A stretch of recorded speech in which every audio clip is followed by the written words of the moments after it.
عامل ايه؟ الحمد لله انا كويس يا يوسف. انت رايح فين النهارده؟ انا رايح مدرسة العزيزة الابتدائية ليه؟ علشان اسألهم عن أهمية السياحة في الوطن العربي. حاجة مهمة يعني؟ اه. هتدخل فصل معين؟ اه 6/12. طب يلا بينا. يلا بينا انا وانت. يلا.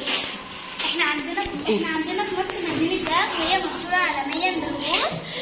وفي كثير من السياح بيجوا من كل الدول علشان يعملوا دايفنج. ومش بس كده عملت وزارة السياحة والآثار حملة لتوعية السياحة عام 2022.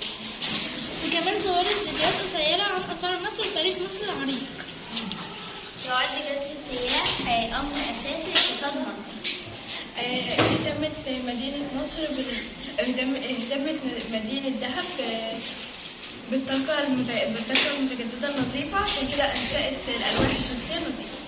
عملت مدينة دهب على إعادة تدوير القمامة إلى سماد، والحفاظ على الشواطئ، والحفاظ على الشعاب المرجانية، وعدم بقاء القمامة. حذرت من استخدام أكياس البلاستيك والأزايز التي تستخدم مرة واحدة، ووفروا محطة لتعبئة المياه.